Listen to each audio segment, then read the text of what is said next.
Blackness is seen perpetually knotted with capitalism, meaning that Black individuals have historically occupied a space where they are neither fully recognized as human beings nor entirely reduced to objects. Just like the udder of a cow that milk is siphoned out of to be used for multiple purposes, the mental, physical, emotional, and spiritual aspects of the Black experience are treated in this same manner. Do I really have to go into detail about how the way we address, walk, talk, think, make love, etc. is studied? Then the pros of that research are basically given to other races. If you're on any social site, then you see this frequently.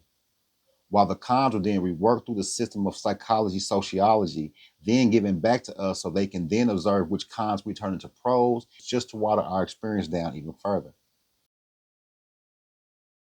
Who is the CCRU? If you're in your 40s and feel as if your childhood is under a microscope and society acts as if you need to unlearn everything that you were taught that was intended to prepare you for adulthood, then relearn a new way of thinking, speech, fashion, dating, parenting skills, just to name a few, then this video should shed light on why you feel the way you feel. If you were coming of age in the 90s and thought of adulthood, by today's standards, I'm sure you imagined a different world. Each generation is supposed to uphold and respect the generation before it. This is the way it has been, and this is the way it should be. But something is different. There seems to be an intense, directed effort to dismantle, dissect, dilute, study, and spread the 90s culture to the world.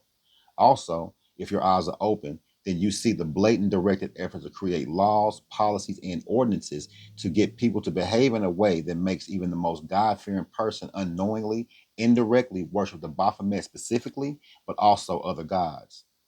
Would you even be surprised to learn that there was an organization that its entire agenda was to, quote, uproot the cheery utopianism of the 90s? They claimed they wanted a more open, convoluted society. Before I go any further, watch this clip. We will discuss the people involved in detail and try to understand the reasons behind this immoral decision to intentionally destroy your childhood and the generations to come after with more ferocity than ever before. The origins of accelerationism are widely attributed to the English philosopher and professor Nick Land. In 1995, at the University of Warwick, Land, along with several other individuals, formed what would become known as the Cybernetic Culture Research Unit, or the CCRU. The CCRU was an experimental and rebel academic group with one of its main goals being, according to one of its key members, Sadie Plant, to undermine the cheery utopianism of the 90s. We wanted a more open, convoluted, complicated world, not a shiny new order. And on that goal, they largely delivered. Land and the other members of the CCRU weave together ideas from philosophy, science fiction, cybernetics, and the occult to create theories and ideas surrounding culture, technology, psychology, reality, and most importantly, how these domains interact in subversive feedback loops. Over time, the CCRU would devolve more and more into occult-like and even satanic-like tendencies, which can likely be attributed to, at least in part, the heavy substance use and mental breakdowns amongst members, particularly Land. Soon, the group, as an organized unit, would dwindle to an end. But the ideas it developed and disseminated would survive and go on to evolve into and inspire various forms of accelerationism. Accelerationism is unique for several reasons. One particularly notable one is that it can be found on both the extreme right and extreme left of the political spectrum. Two worldviews that couldn't be much further apart from one another can seemingly meet with some level of agreement on this idea. Of course, as one might imagine, there are substantial differences as to why these opposing groups embrace the philosophy. The version of accelerationism typically associated with the left, which was largely inspired by the CCRU member Mark Fisher, is the view that accelerating technology and capitalism to near or complete breaking points is a good thing because there are better alternative versions of the world that are only possible on the other side of this world's collapse. The term collapse here does not necessarily need to mean a total, apocalyptic-like destruction, though for some individuals it might, but rather an end to the current capitalist world as we know it, resulting in a post-capitalist paradigm. Some individuals on this side of the philosophy hold the belief that technologies like AI and automation will ultimately take tedious work off the human plate, expand equality and freedom for all, and increase the overall quality of the human experience. Okay, let's slow this down a bit because there will be terms that need to be defined before we can move forward, such as subversive, accelerationism, capitalism, cybernetics, philosophy, and the occult. Some terms we've heard before, A lot of people haven't heard them before, but just to keep everything in context, we will define a couple of them. Also, who are the men and women of the CCRU that birthed these theories and ideas surrounding culture, technology, psychology, and reality? How do all these things interact in subversive feedback loops? And most importantly, what does the Black culture have to do with any of this? What is accelerationism? Well, according to Nick Land, it is a set of ideas across both left wing and right wing ideologies advocating for the rapid intensification of capitalist growth, technological advancement, and societal disruption to bring about significant societal change, often referred to as acceleration. It includes both left and right variants with the goal of indefinitely accelerating capitalism and potentially reaching a technological singularity where technological growth becomes uncontrollable. The attack on Black culture we're witnessing all over social media is the social disruption phase of this idea. There's a term in sociology called already inhuman non subjects. The phrase itself underscores how Black people have been positioned as both capital and subject simultaneously, meaning that we disrupt accelerationist ideas that treat human and capital as separate categories. Instead of transitioning toward inhuman capital like some thinkers propose, Blackness has already occupied this ambiguous space, shaped by the forces of speculative value, accumulated time, and living capital. Since Blackness spreads across this idea of accelerationism, thinkers behind this philosophy need us to be on one side or the other to advance their ideas of accelerating society to an anticipated end. This is where I believe the occult, physiology, and social media collide. I don't think I have to go into too much detail about how social media pushes down certain negative ideas and concepts through memes, challenges, and overall suggestibility.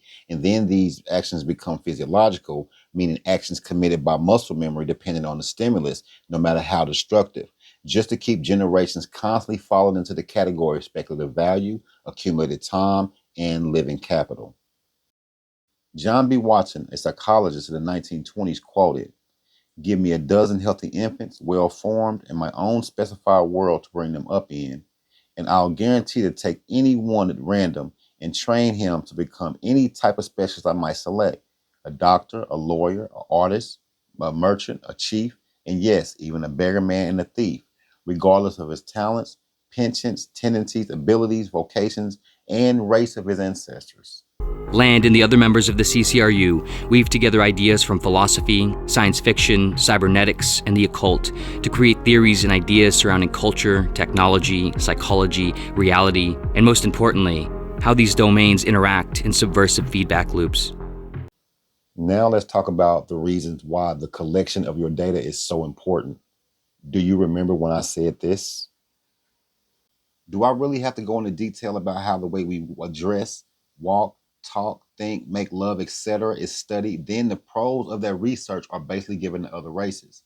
If you're on any social site, then you see this frequently. While the cons are then reworked through the system of psychology, sociology, then given back to us so they can then observe which cons we turn into pros, just to water our experience down even further. Cybernetics and subversiveness plays a big role in the exploitation of the Black experience. What are cybernetics? It has been defined in different ways. One of the best known definitions is that of American scientist Norbert Wiener, who characterized cybernetics as control and communication in the animal and the machine. Other definitions include the art of steersmanship. Steersman means the art of controlling people. Cybernetics is the study of systems of any nature which are capable of receiving, storing, and processing information so as to be used for control, and a branch of mathematics dealing with problems of control, recursiveness, and information on forms and the patterns that connect. Controlling the masses or uprooting an entire generation cannot be carried out by only psychology or physiology. All sciences that study the mind and the body must be on board with one idea to achieve success, so to speak. Accelerationists use psychology, psychiatry, sociology, and physiology in a subversive loop to study, collect, and use data that we input through various forms of communication to understand patterns in society. Then the information can be used to set up any environment for subjects to achieve any outcome desired. And just to show you this is not a new idea, in 1948, Margaret Mead, an American cultural anthropologist, emphasize the role of cybernetics as a form of cross-disciplinary thought, which is made possible for members of many disciplines to communicate with each other easily in a language they all could understand. Just showing you that the whole time we have been boxed in by psychology, psychiatry, sociology, and physiology. And from all the data they collect, they come together in think tanks and figure out how they can use all this information in that subversive feedback loop and how they can achieve their desired outcome with great success. Accelerationism is unique for several reasons. One particularly notable one is that it can be found on both the extreme right and extreme left of the political spectrum. Two worldviews that couldn't be much further apart from one another can seemingly meet with some level of agreement on this idea. Of course, as one might imagine, there are substantial differences as to why these opposing groups embrace the philosophy. I want to highlight one of the last sentences when it said, there are substantial differences as of why these opposing groups embrace this philosophy. Just like anything you buy wholesale or concentrated and intend to gain profit, the product must be broken down or diluted. One thing nations have gained over us is the ability to put their differences aside to make a profit or for the overall advantage of their nation. As a unit, the black man and woman embodies the idea of subject and commodity. For years, this position has been ideal for the black experience according to the powers that be. The only issue is that children were being born in large numbers year after year while other races declined due to opioids, gay marriage, and other factors.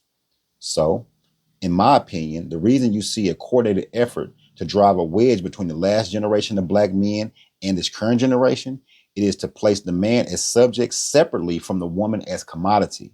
Keep the black man but destroy masculinity in him, then use the woman's womb to create a new race of man through her. The black woman, in my opinion, is Noah's Ark in this time of declining birth rates, all while mortality rates increase for the dominating races. Now let's talk about how the occult contributes to the overall destruction of the black experience. While not all accelerationist thought is cult-like, some extremes can involve charismatic figures who articulate a clear vision for the accelerated future and demand unwavering commitment to their interpretation.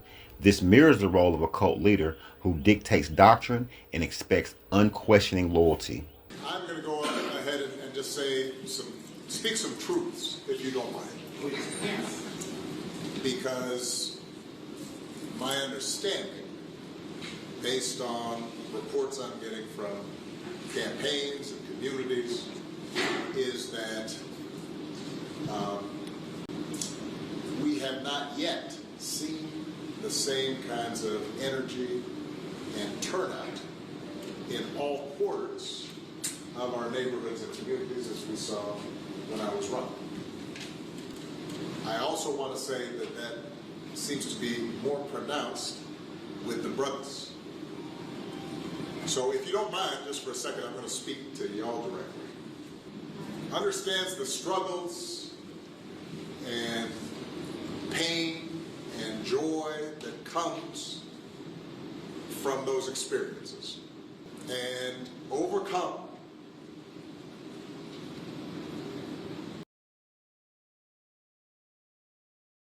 Just like the character in the movie The Truman Show that would try to distract the main character so he would lose focus as he began to gain knowledge about the false world that was created for him, blackness is kept in check with these same methods. Our interests in religion, vocation, books, music, art, media, etc. are used to study and control the minds and actions of the majority of the people living the black experience.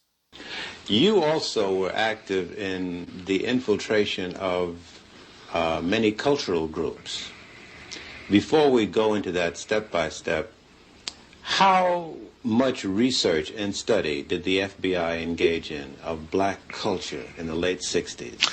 A great amount. Give me an idea. From the thing is, I can. They have a file on every type of magazine that blacks read. They have a file on the music. Music, dance, theater, actors, comedians, you name it, man. And they would actually study these different... Yes. Oh, yes, definitely. What would they do with music? To understand the people, you have to understand the culture. To infiltrate, you have to understand. You had a lot of so-called white liberals that were infiltrating the so-called black groups using the information that they had gathered from the studies of blacks. You mean just to understand the behavior pattern of our people? Oh yeah, I can, Will Heaton could name out some jams of Miles Davis that I hadn't even heard of. He could name off some books that I hadn't even read pertaining to black culture. Do you ever see agents actually studying the music of... Yes. I've seen them going over even video portion of cultural events. The understanding, like when, you have an organization like Leroy Jones' Black House. You remember that? Okay, Leroy Jones's place, which was done on the thing of tribalism. That's where I first heard the word Kintu, Mantu, Huntu, Hintu. These words of the African continuum. I learned that from an agent. He ran it down to me. They make in-depth studies of the personalities of the people they're dealing with too, culturally. It always helps when it's a thing of you can take their culture and use it against them. How large would you say an extensive collection on our culture would you say the FBI has? Would you rate it as large as a particular library, like the Schomburg Library in Harlem? Or... I would rate it better. And the fact is that they go into details that we probably would overlook.